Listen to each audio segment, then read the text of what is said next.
नमस्कार. आज बनवली आहे बेसन मेथी.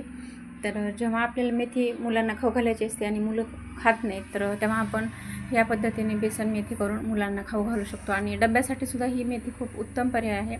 तर त्यासाठी मी एक जोडी मेथी आहे ती स्वच्छ निवडून, स्वच्छ धुवून आणि कट करून घेतलेली आहे. आता आपण मिरचीचा ठेचा बनवून घेत आहोत.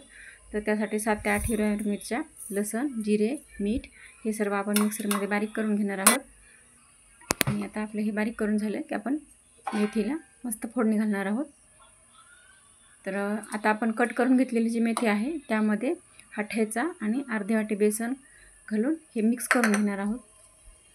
हे एकदम व्यवस्थितरित्या आपल्याला मिक्स करून घ्यायचे.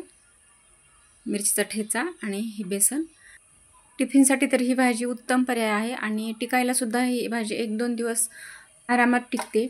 आणि लहान मुलांना जेव्हा मेथी आवडत नाही म्हणतो ना आपण, तर अशा पद्धतीने जर मेथी मुलांना खाऊ घातली आणि टिफिनसाठी पण दिली मुलांच्या, तर खरंच मुलं टिफिन अजिबात शिल्लक ठेवणार नाहीत. तर आता आपलं हे व्यवस्थितरित्या मिक्स करून झालेलं आहे. आता आपण भाजीला फोडणी घालून घेणार आहोत. तर आता गॅसवर आपण कढई ठेवलेली आहे आणि आता आपण भाजीला फोडणी घालून घेत आहोत. तर तेल घातलेलं आहे. तेल थोडंसं जास्त घातलेलं आहे ह्या भाजीसाठी, कारण बेसन घातलेलं आहे. आपण पाण्याचा अजिबात वापर करत नाही, त्याच्यामुळे आपण तेल जास्त घातलेलं आहे.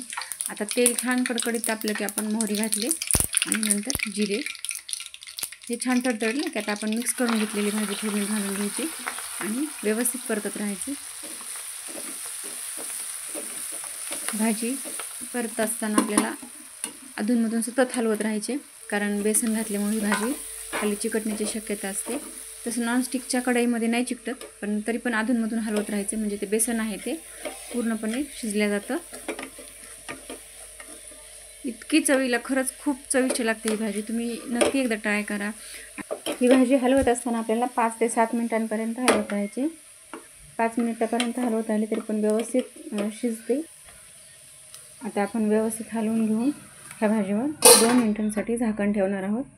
झाकण ठेवल्यामुळे भाजीतला आणि बेसनातला कच्चापणा पूर्णपणे निघून जातो आणि आपली भाजी छान उकडून निघते.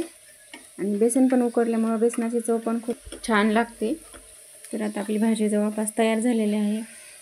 तर तुम्हाला ही रेसिपी कशी वाटली बेसन मेथीची ते कमेंट करून सांगा. आणि आपल्या चॅनलवर जर नवीन असाल तर अशाच नवीन रेसिपीसाठी आपल्या चॅनलला सबस्क्राईब करा आणि व्हिडिओ शेअर करायला विसरू नका. व्हिडिओ नेक्स्ट व्हिडिओमध्ये. तोपर्यंत बाय बाय.